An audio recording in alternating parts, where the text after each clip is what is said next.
Hola, bienvenidas y bienvenidos a todas y a todos los asistentes a este hermoso congreso de crianza respetuosa.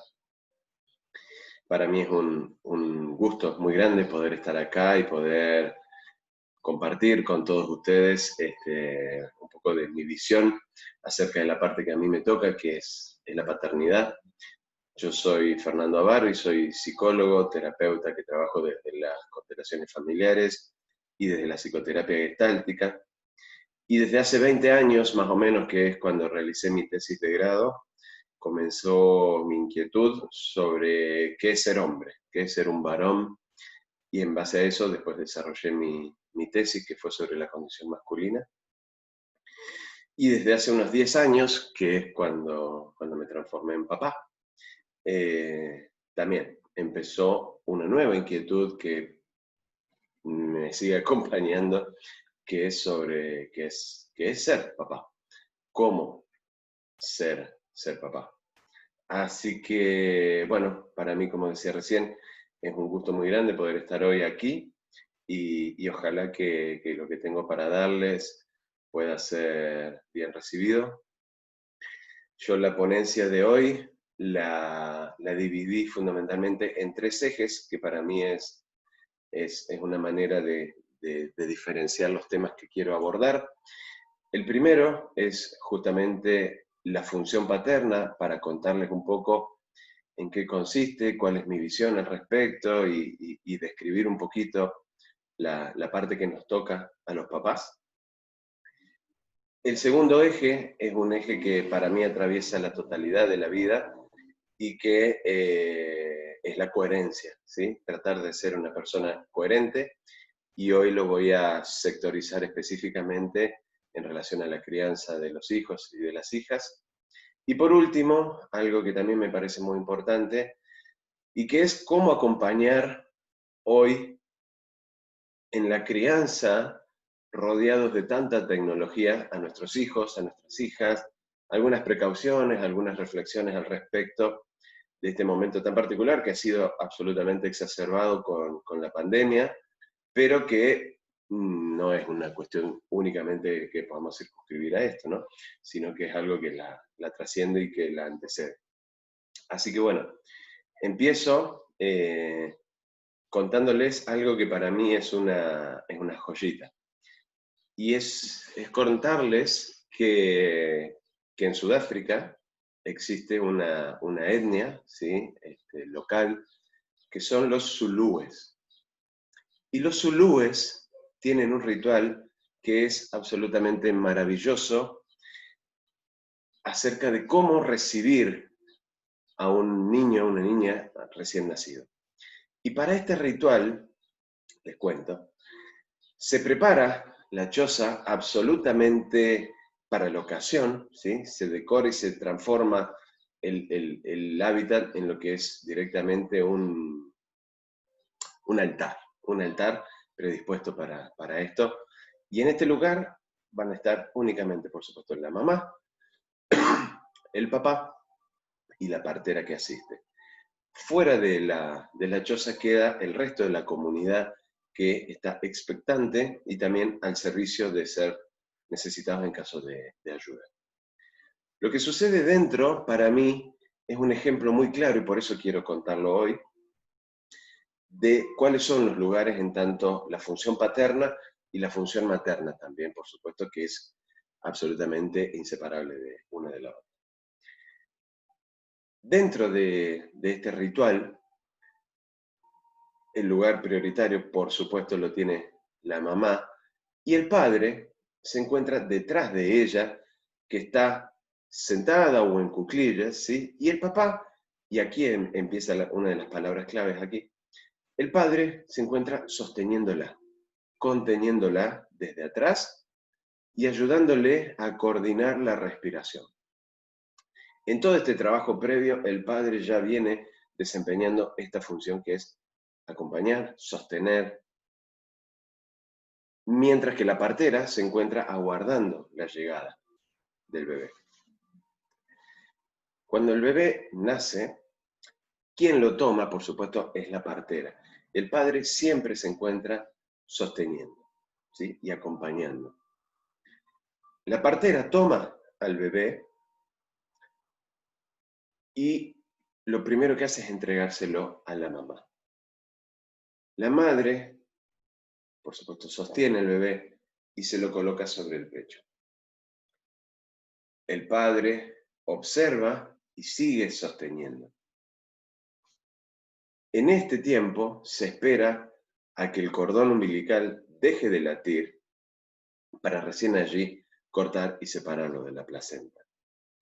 El bebé permanece reposado sobre el pecho de la madre el tiempo que ella considere necesario, el tiempo que ella necesite para conectar con este nuevo integrante de la familia, y allí se queda, reposando, escuchando los latidos del corazón.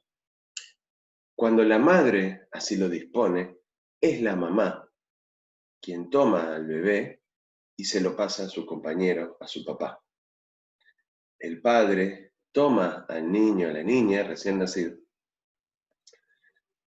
y lo sostiene con amor y reconociéndola. A continuación, el padre lo que hace es agarrar al bebé y llevarlo fuera de la choza, donde se encuentra toda la comunidad expectante. Cuando sale, el padre toma al recién nacido por debajo de los hombros, de las axilas, y con muchísima suavidad lo apoya en la tierra, lo baja hasta que toca los pies con la tierra. Y allí lo sostiene unos instantes para que la comunidad lo pueda ver y para que el bebé también sea así introducido a esta comunidad. Luego vuelve, ingresa nuevamente a la choza y vuelve a poner el bebé sobre el pecho de la madre. Para mí, en este ritual maravilloso hay muchísimas sutilezas que tienen que ver, como decía, con la función paterna y la función materna, que quedan expresadas de manera bellísima. La primera, como dije recién, es que el lugar prioritario, tanto antes del parto como durante el mismo, lo tiene la mamá, ¿sí? Durante 9 meses, nosotros como padres vamos aprendiendo a acompañar. Vamos aprendiendo a sostener y a brindar lo necesario para la supervivencia tanto de la madre como del bebé. En el momento del parto esto sigue siendo así y el tiempo que viene después también. Entonces, a mí me gusta mucho mostrar que el primer lugar donde el bebé es depositado es sobre el pecho de la mamá. Esto representa muy claramente cuál es la principal, por supuesto que no la única, pero la principal función materna, que es el contacto con el corazón, que es el contacto con el mundo emocional, es el contacto con nuestro interior. Y solo cuando la mamá está de acuerdo, cuando la madre se siente bien, solo en ese momento ella le entrega al hijo, a la hija, al papá. Este es el primer acto de amor, de confianza y de reconocimiento hacia el papá, que está también estrenando el rol con este niño que llegó. Por supuesto que para que la mamá le entregue a este hijo, tiene que existir confianza, tiene que sentir seguridad con el padre, ¿sí? Desde la mirada de las constelaciones, Bert Hellinger habla de que la mamá es quien tiene la llave que abre la puerta del camino que va hacia el papá. Así que es absolutamente indispensable que la madre confíe en este papá para poder brindar y entregar así a su hijo o a su hija. Entonces, cuando la madre lo ve al padre de esta manera, se lo entrega. Y el padre realiza lo que yo venía diciendo que es la principal característica de la función paterna. Es sostener, reconocer y llevarlo afuera. Mamá nos conecta con el mundo interior y papá nos conecta con el mundo exterior. El padre lo primero que hace es llevar al hijo fuera de la choza y bajarlo a tierra. Y esta es la función principal que tenemos los papás. Nosotros bajamos a tierra. Mamá nos enseña a volar hacia adentro y papá nos ayuda a bajar a tierra. Cuando nosotros como hijos, como hijas, podemos tener estas dos cosas, podemos desarrollar perfectamente nuestro contacto con la emocionalidad y también nuestro criterio de realidad. Entonces, este ritual para mí es maravilloso, ¿sí? Porque desde el comienzo queda marcado cómo uno nos conecta con una parte y el otro nos conecta con el otro. A partir de allí, nuevamente, como dije recién, el papá vuelve y coloca al bebé sobre el pecho y se encarga de sostener nuevamente, ¿sí? El papá está acompañando y dispuesto a brindar lo que haga falta para que este sostén que la mamá también dio al bebé durante 9 meses se continúe, se replica ahora fuera del vientre, ¿sí? Se conforma una díada que es prácticamente inseparable y que lo va a hacer durante los primeros 2 o un poquito más de tiempo, 2 años o más, ¿sí? Recién después de eso empieza a revertirse un poco la cuestión. Esto es muy importante reconocer que la función materna es primaria. El contacto con mamá es primario, está antes. Y esto es algo que nosotros como padres tenemos que tener en claro para no sentir herida nuestra masculinidad ni nuestra paternidad. Hay una cuestión que es muy elemental, pero no por eso no merece la pena mención, que es que en el parto, por supuesto, se juega la vida, pero también está presente la muerte, ¿sí? Y el lugar que asumen la mamá y el papá frente a esto no es igualitario. Nosotros como padres en ningún momento ponemos en riesgo nuestra vida. La madre sí pone en juego todo, absolutamente todo, su cuerpo y también su vida. Entonces, esto es lo que hace que la relación madre e hijo sea tan fuerte, sea tan importante, y por eso es que digo que sea primaria. La energía que nosotros le aportamos a nuestros hijos, a nuestras hijas, es esta energía yang, que es una energía dinámica, activa, de movimiento, y que siempre, en general, nos lleva hacia afuera, ¿sí? Casi siempre los padres, cuando pensamos o articulamos actividades con nuestros hijos, con nuestras hijas, casi sin pensarlo, es como que el impulso nos lleva hacia el exterior, hacia la plaza, hacia el parque, hacia la montaña, hacia el río, lo que sea. ¿Sí? Generalmente buscamos cuestiones que nos conecten hacia afuera. Y mamá conecta nuevamente con actividades más de carácter introspectivo. Por supuesto que esto no quiere decir que los chicos o las chicas no puedan jugar a la pelota o subir un árbol con mamá. Por supuesto que no. Por supuesto que esto no quiere decir que papá no puede contener frente a un golpe o a cualquier situación. Por supuesto que sí. Pero es como que la flecha va más certera cuando los padres nos conectamos con el afuera y las madres se comunican con el adentro. Eso es la diferencia y la distinción entre la función paterna y la función materna. A través del contacto que nosotros le brindamos a nuestros hijos con el afuera, van desarrollando el criterio de realidad, ¿sí? Empiezan, como digo yo, a bajar literalmente a tierra y de esta manera van también conociendo cuáles son los límites del mundo que los rodea y también los propios límites, ¿sí? Yo dije recién que esto no quiere decir que excluya a papá o a mamá de una u otra actividad de la función materna o de la función paterna, ¿no?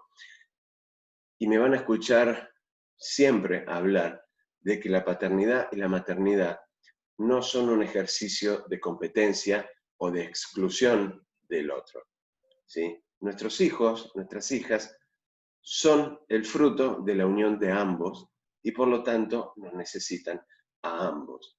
Y lo mejor que les puede pasar es que papá y mamá tengan diferentes cosas para darle, ¿sí?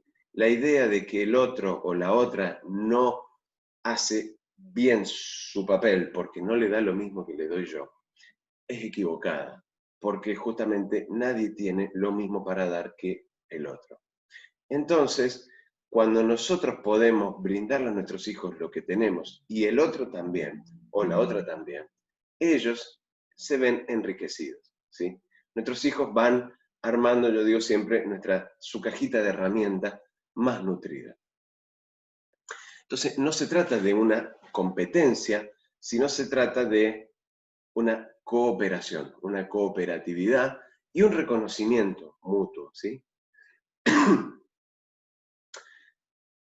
En este proceso también es muy importante recordar que más allá de lo que nosotros decimos, es muy importante lo que nos va pasando. Y esto ya voy de a poquito entrando en el segundo eje.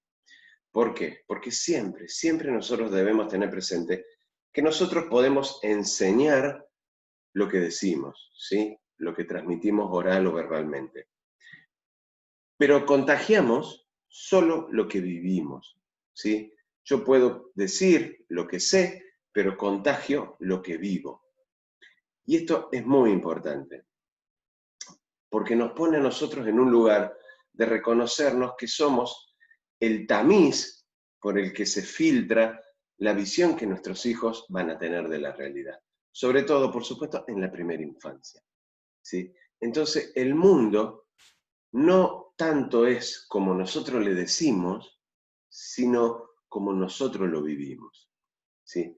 Y nosotros como papá, en la función paterna, es muy importante tener esto presente, porque si nosotros les vamos a hablar y les vamos a transmitir el mundo de afuera, el mundo externo, por lo menos debemos tener presente qué tipo de visión, qué tipo de perspectiva yo tengo de este mundo. Y los varones solemos ser bastante especialistas en mostrar que podemos con todo, que sabemos todo. Entonces, aquí es donde entra para mí este segundo elemento, que es el de la coherencia. Nosotros no tenemos que ser infalibles, no tenemos que ser perfectos. Ningún hijo necesita un papá o una mamá perfectos. Necesitan padres coherentes.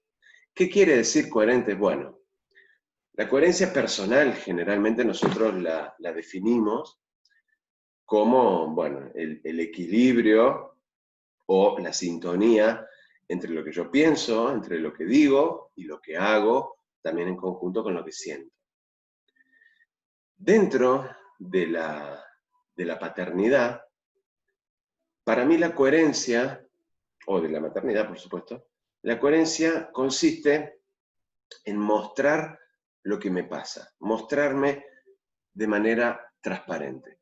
Pero voy a hacer una salvedad en un momento para que no se malinterprete. Lamentablemente, a mí en mi consultorio, muchas veces, demasiadas, para ser sincero, me toca recibir a papás, a padres, que vienen manifestando un colapso en la relación con los hijos, o con la hija, o con las hijas, fundado principalmente en un desconocimiento, una desconexión fundamentada en el desconocimiento. Yo no sé quiénes son mis hijos no saben quién soy yo. Y muchas veces, a modo sintético o resumido, yo podría decir que el origen de esta brecha, yo lo podría sintetizar, como digo, en dos frases. La primera frase, omnipresente en la paternidad histórica, es el yo me voy o yo me fui de la presencia cotidiana para que no le falte nada. Esto ha sido algo que ha sido un ropaje que los padres nos hemos colocado de manera histórica, demasiadas veces sin cuestionarlo profundamente. Y otra frase que para mí sintetiza el origen de la brecha que se empieza a abrir entre los padres y los hijos, es el: yo siempre intenté mostrarme fuerte para poder justamente sostener y cuidarlos y que nadie se preocupe. La primera frase, la de yo me fui para que no le falte nada, la voy a abordar un poquito posteriormente. Ahora quiero meterme en esta cuestión de mantenerme fuerte o de mostrarme fuerte, y ahí es donde quería hacer la salvedad que dije recién. Yo creo, como dije recién, que nuestros hijos, nuestras hijas, no nos necesitan ni fuertes, ni perfectos, ni sabelotodos, ni nada por el estilo.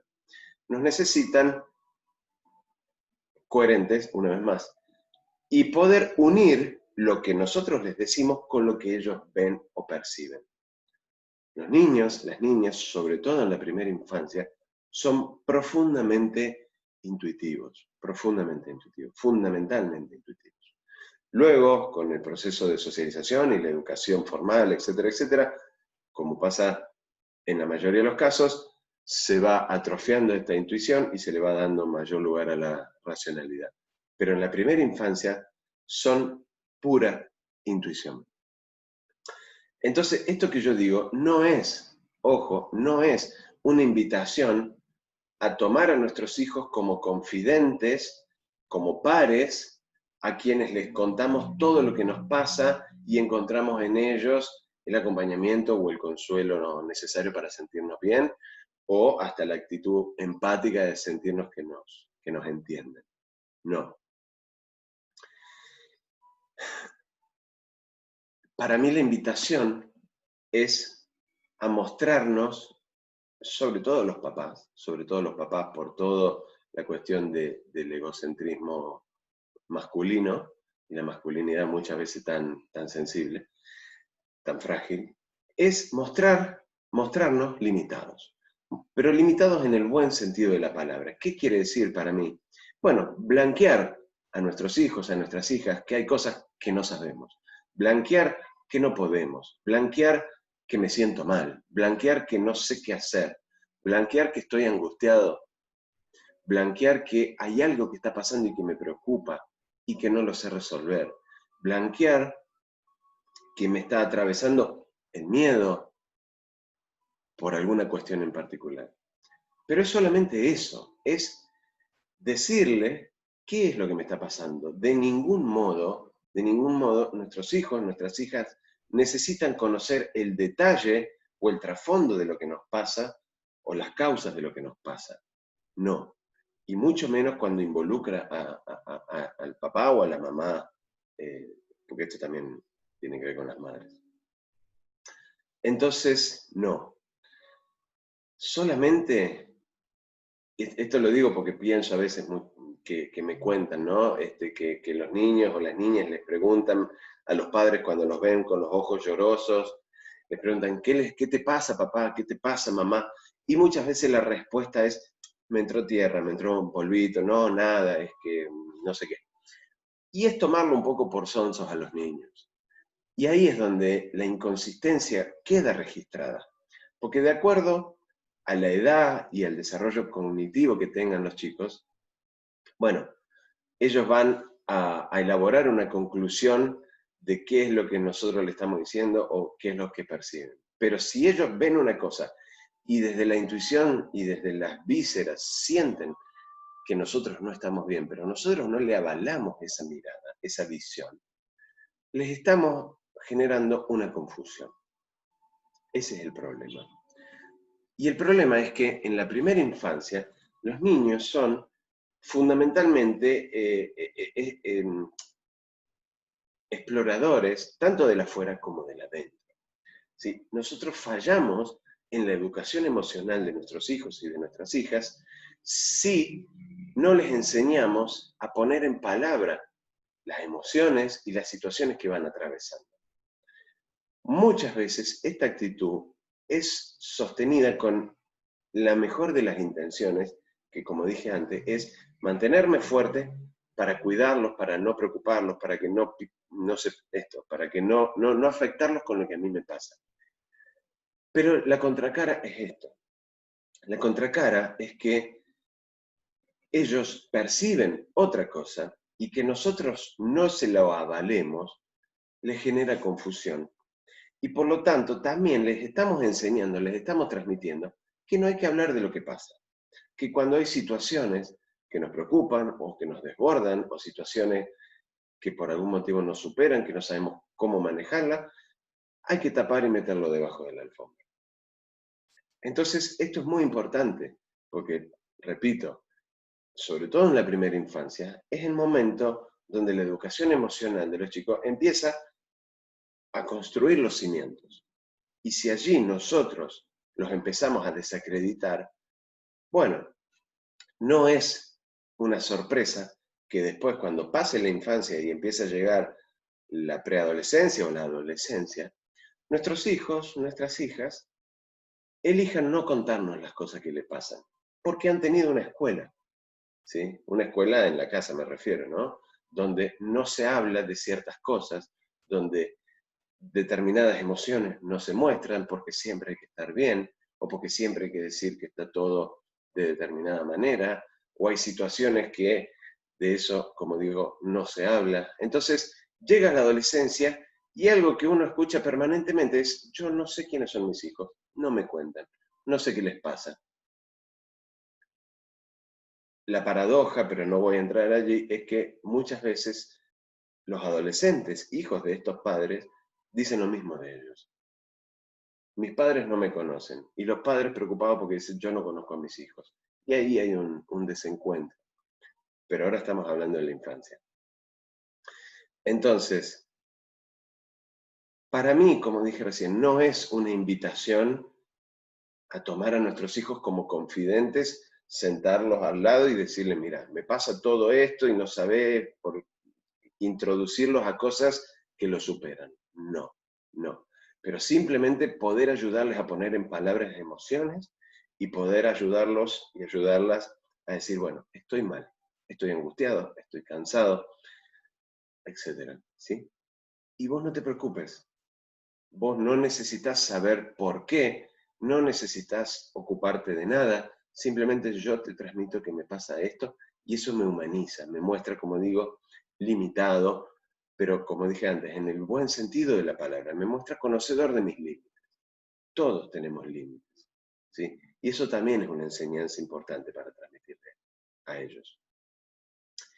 Para mí, cuando la brecha es muy larga, muy grande, no únicamente en ese caso, ¿no? Por supuesto, pero un recurso que yo suelo recomendar y que ayuda a empezar a revertir este desconocimiento mutuo, es empezar a contarles a nuestros hijos, a nuestras hijas, cosas de nuestra infancia o de nuestra juventud. Permitirles que nos conozcan por fuera de nuestro rol de papá, ¿sí? O de mamá también, por supuesto. Muchas veces nuestros hijos se ven sumamente interesados por conocer quiénes fuimos nosotros cuando teníamos la edad de ellos, por ejemplo, qué nos pasaban, qué cosas nos pasaban, qué miedos teníamos, qué dificultades pasamos, qué alegrías teníamos, qué cosas nos gustaban. Entonces, que nos conozcan, dejémonos conocer, ¿sí? Pero desde un lugar de compartir, de compartirnos, no como lección, no nuevamente desde este lugar adoctrinante de que yo vengo acá a decir cómo se tienen que hacer las cosas y a posicionarnos como ejemplos, porque yo cuando tenía tu edad era tal cosa y yo no sé. No, no desde ese lugar, porque si no también es un lugar que hemos habitado demasiadas veces, que es el del sargento que llega a imponer el orden extremo, ¿sí? Y que se mantiene impertérrito por fuera, alguien que nadie sabe quién es o qué le pasa. Por eso digo, es compartirnos desde las experiencias que hemos tenido y contando, ¿sí? Compartiéndonos a nosotros, abriéndonos, sin una finalidad pedagógica o adoctrinante o de bajar una lección de vida o algo por el estilo. No. Eso para mí siempre ha sido un recurso muy bueno para cortar las distancias, ¿sí? Mostrar y eso abre, en cierto modo, un poco la puerta para que nuestros hijos, nuestras hijas nos conozcan y también se animen a mostrarse.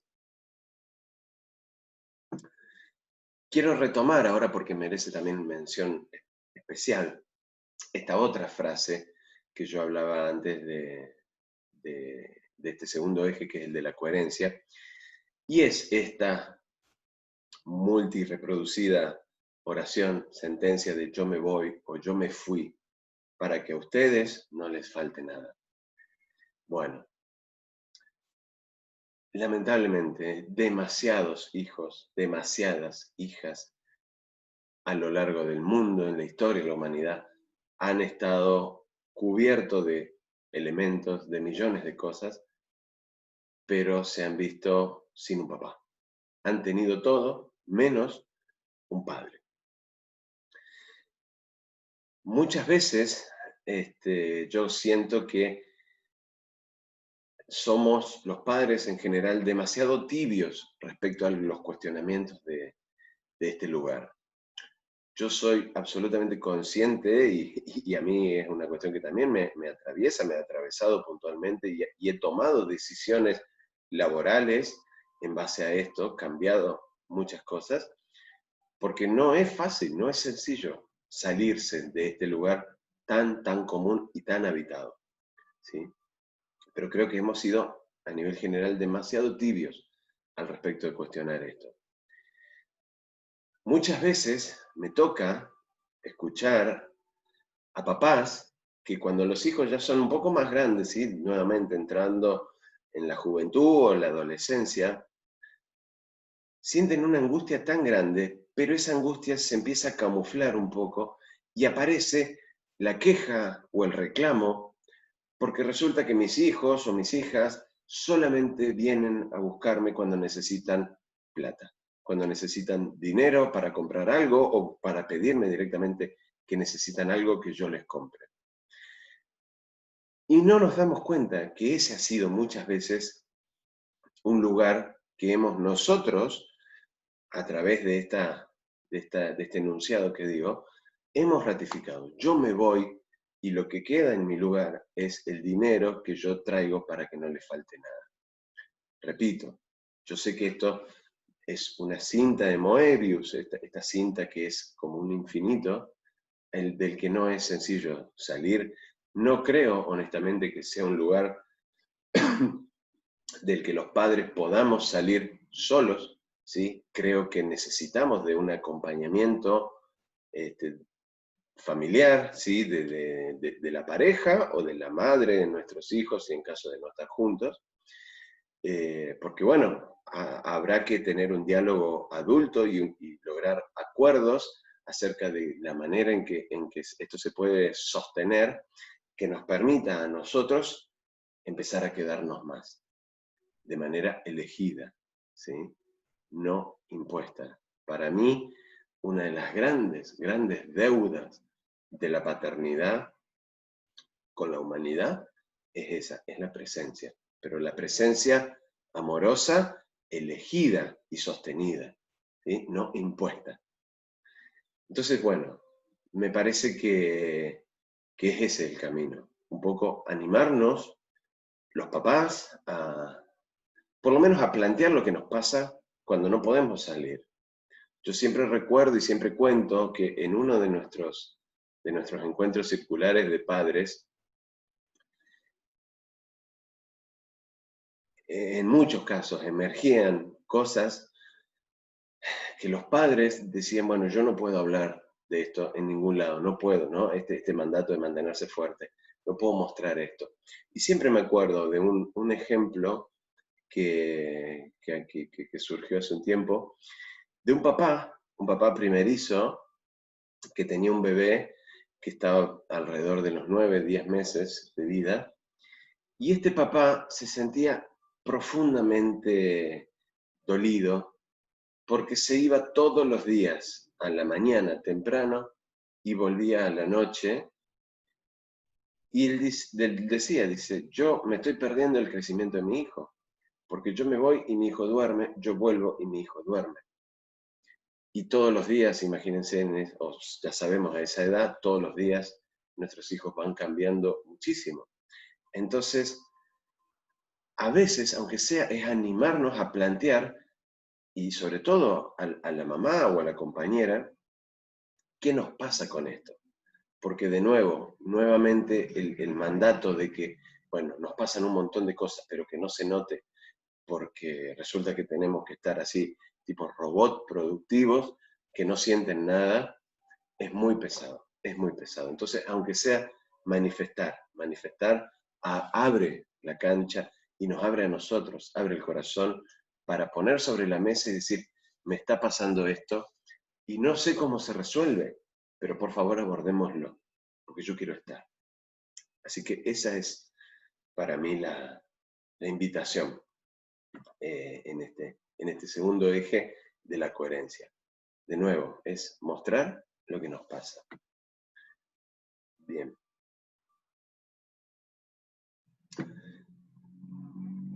En la tercera parte, el tercer eje que quiero abordar para esta ponencia, como dije recién, tiene que ver con el acompañar en la actualidad. Yo les decía que la mayoría de nosotros somos padres o somos madres analógicos, criando hoy niños digitales, nacidos digitales.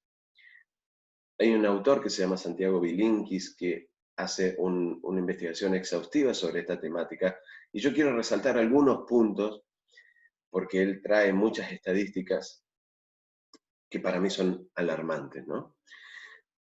Primero, reconocer que estamos viviendo en una época donde la imagen y las pantallas tienen una valoración extrema, absoluta, ¿sí? Y todo se acompaña de imágenes. De hecho, yo hoy me preguntaba, ¿no? Si hacer algunas diapositivas para acompañar esta ponencia, para no ser tan aburrido, tal vez, sin la presencia de acompañamiento gráfico. Pero después dije, bueno, no, para no seguir estimulando esta parte. Pero vuelvo, este autor, ¿sí? Tiene un libro que habla sobre esto, sobre la guía para acompañar a nuestros hijos, y él cita estadísticas que no son de aquí, son de Estados Unidos, nosotros no tenemos estadísticas locales, pero deben estar un poco parecidas.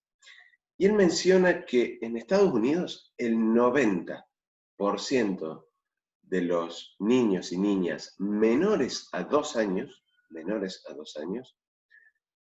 tiene un manejo frecuente, casi cotidiano, de dispositivos táctiles, tablets o celulares.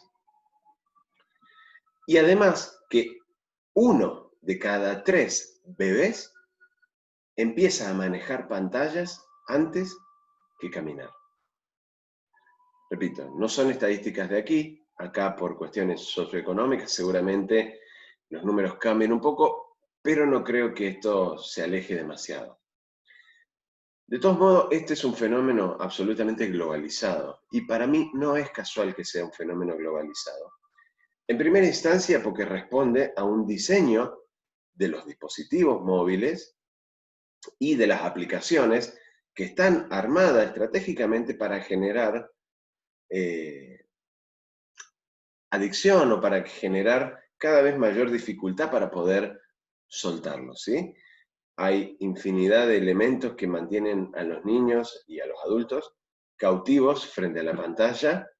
Entonces hay un diseño, pero también creo que hay una funcionalidad que es tanto para grandes como para chicos. Para los niños, la funcionalidad es esa, es entretenimiento perpetuo, eterno, inagotable, que también es una diferencia en cuanto en cómo nosotros nos hemos criado, porque nosotros cuando mirábamos televisión o veíamos una revista o algo, terminaba el programa, o terminaba la revista, o terminaba la película y se acababa. Hoy los dispositivos generan contenido de manera ilimitada. Entonces, hay una funcionalidad, porque nuestros hijos reciben lo que van queriendo mediante, y son sostenidos mediante anzuelos y enganches personalizados de acuerdo a los intereses individuales, pero fundamentalmente, y esta es la parte importante, hay una funcionalidad también para nosotros, ¿sí? Como adultos. ¿Por qué? Porque darle a un niño, a una niña, una tablet, una compu, un celular o lo que sea, es de alguna manera una garantía para nosotros de que vamos a tener tiempo individual, ¿sí? Es algo que tenemos asegurado que el chupete electrónico los va a mantener cautivos y nosotros no vamos a necesitar estar pendientes, al menos por un rato. Para mí un ejemplo muy gráfico de esto es muy simple, pero tiene que ver con, por ejemplo, muchos de nosotros hemos crecido con alguien que nos cuente o que nos lea, o nosotros mismos leyendo cuentos o historias o relatos, ¿sí? En los que a través de la lectura o a través de escuchar íbamos teniendo que desarrollar la imaginación inevitablemente y visualizando. Entonces yo digo, bueno, a ver, no había dos Caperucita Roja iguales, ¿sí? Por más que el cuento se lo estuvieran leyendo a dos personas al mismo tiempo. Y así con todo, cada uno imagina personal e individualmente. Hoy en día, esto está muy coartado, porque muchas veces el relato o la lectura van siendo cada vez más reemplazados por la pantalla. Y ahí yo creo que hay una equivocación, por lo menos en la creencia. Yo he escuchado muchas veces a padres, a madres, decir, bueno, los chicos se duermen mirando Caperucita, mirando los cuentos de los hermanos Grimm o cosas de Disney o lo que sea. No voy a entrar ahora porque no es parte de la función ni la intención de esta ponencia en los aspectos cognitivos y las cuestiones que tienen que ver con las alteraciones neuronales que genera esta sobreestimulación de las pantallas, el brillo, etc. No voy a ir por allí hoy, pero sí decirles que esto evidentemente marca una diferencia, porque nosotros en vez de quedarnos al lado, les dejamos el teléfono, que vean el cuento, que escuchen lo que sea, que lo vean y que no tienen que desarrollar ningún esfuerzo, ni cognitivo ni creativo. Entonces, para mí es una diferencia por lo menos impactante. Hay un fotógrafo alemán, que las invito a que lo busquen, que se llama Wolfram Hahn. Wolfram Hahn es un fotógrafo alemán que hizo en el 2006 una muestra que se llamaba Una habitación desencantada. Y las imágenes son verdaderamente impactantes. Son fotos, retratos, primeros planos, de niños mirando televisión, pero solamente el rostro de los niños y de las niñas. Y las imágenes son realmente sumamente impactantes porque muestran el nivel de ensimismamiento, de cómo realmente están cautivos por la pantalla. Yo los invito a que las busquen porque realmente son muy contundentes. Como siempre, las imágenes hablan por sí solas. Les digo, este es un trabajo realizado en el 2006. Hoy, en el 2020, la problemática, el problema es que el uso de pantallas se ha multiplicado exponencialmente y hoy en no sé si mayoría, pero en muchos hogares hay más de un televisor por hogar, hay a veces un televisor por habitación. Y no solo eso, sino también la presencia de dispositivos móviles, ¿sí? De nuevo, las tablets, los teléfonos o las computadoras, que también en muchos casos hay uno por persona. Entonces, el problema radica justamente en esto último, ¿sí? Que estos dispositivos funcionan, además, como puertas, ¿sí? Como puertas que abren el acceso a un mundo mucho más vasto que el que nosotros podamos mostrarle, y que muchas veces nuestros hijos, nuestras hijas se encuentran recorriendo este mundo virtual sin supervisión. Entonces, aquí otra cuestión que yo quiero remarcar. Hoy no es fácil ser papá, no es fácil ser mamá frente a esto, porque nuestros hijos están expuestos a muchísimas más cosas de las que hemos sido expuestos nosotros en nuestra niñez. Y eso nos lleva a que nosotros tenemos que estar permanentemente atentos, atentas, a qué cosas les van interesando para nosotros empezar a involucrarnos en ello, aunque no tengan que ver con mis intereses. Hoy en día el mundo virtual, el mundo digital, en algunos casos a los adultos sigue resultándole ajeno o carente de interés, y lamentablemente eso lo único que hace es dejar a los niños más expuestos frente a un mundo que necesita de nuestra presencia y acompañamiento. No se trata de darles el teléfono e irnos, sino se trata de darles el teléfono o la pantalla que sea a conciencia y quedarnos al lado para ver qué uso se hace y qué pasa con esto. Los riesgos son muchísimos, entonces requiere de nuestra presencia activa, acompañando e involucrándonos en cosas que tal vez no nos interesen, pero que debemos estar presentes ahí para sostener. Yo digo que no es esto una invitación a despojar la casa de tecnología, no creo, por supuesto, que haya que ir en contra del progreso, no estoy soslayando que hay que volver a la crianza medieval o del siglo XVIII, XIX, donde no existían todas estas cosas. No, la tecnología hoy es una herramienta maravillosa que permite hacer este tipo de cosas, por ejemplo, y abre un mundo maravilloso, sumamente enriquecedor, pero también peligroso, igual que el mundo de afuera, o más, porque la intangibilidad de las cosas genera como una idea de que los límites son más difusos. Entonces, el planteo es, de nuevo, no es que no haya tecnología, sino que el uso de esa tecnología no puede depender del deseo de nuestros hijos o de nuestras hijas. Nosotros tenemos que funcionar como cortafuego frente a un mundo que es ilimitado. Nosotros debemos ser la valla de contención que diga, hasta acá, esto sí, esto no, y de esa manera tenemos que hacerlo al lado de ellos o de ellas. Bien, esto es sintéticamente lo que para mí es más importante, ¿sí? Ojalá esté siendo claro, ¿sí?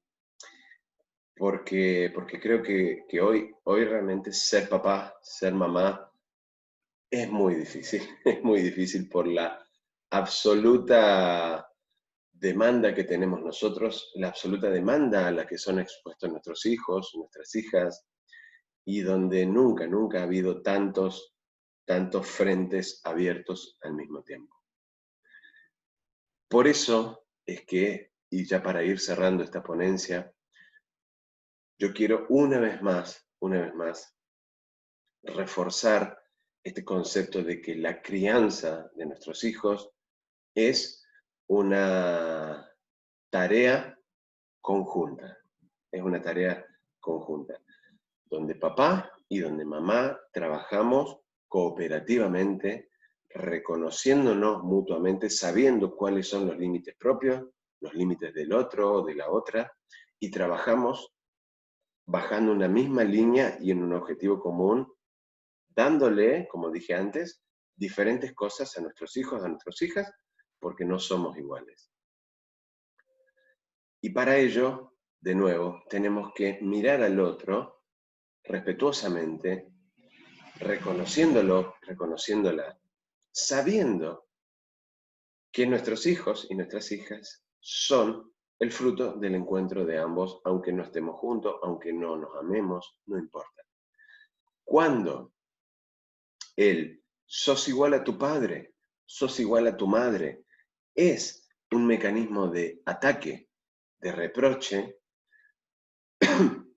inevitablemente estamos sembrando en nuestros hijos, en nuestras hijas, una semilla de disconformidad que en algún momento va a germinar y les va a traer problemas en la autodeterminación, en la autopercepción, en la autoestima. Yo soy perfectamente consciente, o creo serlo, de que es inagotable la cantidad de matices posibles a abordar en relación a los tipos de paternidad y tipos de maternidad y las relaciones, y sé que es infinita la cantidad de variables que puede haber en juego. Seguro que habrá gente que está pensando, bueno, sí, pero tal hizo tal cosa, pero tal hizo tal otra. Por eso digo, es inabarcable poder abordar todo. Pero yo quiero sí hacer una mención especial porque me pasa, lamentablemente también con demasiada regularidad, de sentir casi como una deuda propia cada vez que me entero de un papá, a través de un paciente, de una pacienta, que me entero de un padre que ha elegido irse, que no se ha hecho cargo. Entonces yo creo que nada justifica el no hacerse cargo de mis actos. De nuevo, hablo de la coherencia. Entonces, creo que uno de los desafíos para estos papás es el de ser responsables. Y responsables en el sentido etimológico de la palabra. Responsable quiere decir responder por mí mismo. Y allí es donde yo hago esta invitación a que respondamos por nuestros actos. Porque cuando nos vamos, sobre todo en este aspecto, nos seguimos comportando como niños que no se hacen responsables, ¿sí? Y el costo que eso implica va a ser demasiado alto y va a ser afrontado por otras personas, fundamentalmente por nuestros hijos. Del mismo modo que las ausencias, en esto de yo me voy para que no le falte nada, las ausencias tampoco se pueden compensar o revertir. Muchas veces, como dije anteriormente, ¿no? Nos transformamos en cajeros automáticos o nos transformamos en almacenes de ramos generales en donde brota mágicamente cualquier objeto, cualquier elemento que nuestros hijos pudieran querer. Ropa, electrodomésticos, tecnología, alimentos, comida, lo que sea. Y buscamos de esta manera compensar, como dije recién, nuestra ausencia. Obviamente, por eso digo, nada revierte la no presencia. Al contrario, creo que esta orfandad puede ser potenciada cuando nosotros les enseñamos a nuestros hijos, a nuestras hijas, que a través del consumo van a tratar de llenar ese vacío vincular que sienten y los transformamos en consumistas. Bien, bueno. La crianza, como decía recién, debería ser fundamentalmente abordada por el papá y por la mamá y por una red de contención cuyos principales pilares sean estos dos. Pero la red también se amplía. La red es más amplia a la familia extensa y también a los allegados más centrales, ¿sí? Pero es esto. No, lamentablemente hay demasiados también hogares monoparentales. Entonces yo invito una vez más a tratar de reconocer que nuestros hijos necesitan de ambas partes porque son un río, ¿sí?, conformado por dos afluentes, ¿sí?, nutridos por otros dos. Entonces necesitan tomar de ambas partes. A modo de cierre, quiero compartirles un texto breve que no conozco el autor, pero que llegó a mis manos justamente en uno de estos encuentros circulares de padres que han sido, como dije recién, maravillosos, porque también están estos otros padres que he tenido el privilegio de poder acompañar y que son padres sumamente presentes, sumamente amorosos y sostenedores al mismo tiempo. Padres que se animan a mostrar sus dudas, sus miedos. Yo siempre cuento también y relato uno de nuestros encuentros circulares de padres, más profundo fue, o por lo menos para mí, fue muy movilizante, cuando en uno de los encuentros, uno de los chicos, de los compañeros, plantea una temática que quería abordar, y fue muy simple, pero él dice, bueno, me gustaría que hablemos de qué nos pasa a nosotros, papás, cuando nuestros hijos, cuando nuestras hijas se enferman. Y me pareció maravilloso, porque es algo que yo nunca me había planteado con esa óptica.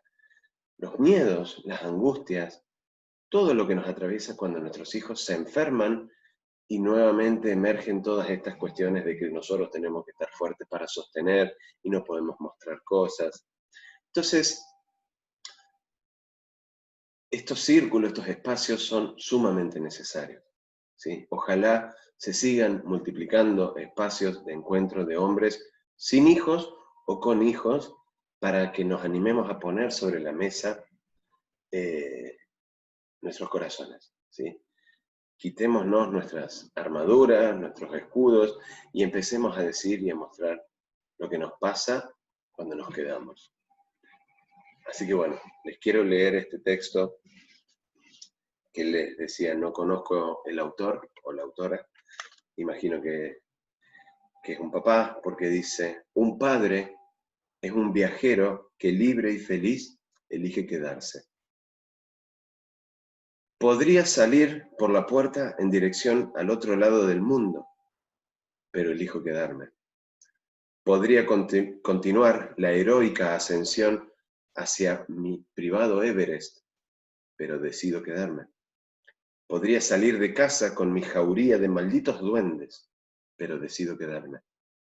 Podría aterrizar en vírgenes playas brasileras y volver a despegar mis velas, pero decido quedarme. Podría convocar a mis musas y volar lejos cabalgando los caballos alados de mis artes, pero decido quedarme. Podría incluso vestirme de gurú y emprender la vuelta al mundo de las conciencias voceando que hay que decidir quedarse, pero decido quedarme. Porque ahora, para buscarme, yo he decidido quedarme. Un padre es un viajero que libre y feliz elige quedarse. Bueno, hasta aquí la ponencia. Muchas gracias. Quedo al servicio y a disposición para lo que sea necesario. Les dejo el mayor de mis afectos y saludos. Gracias.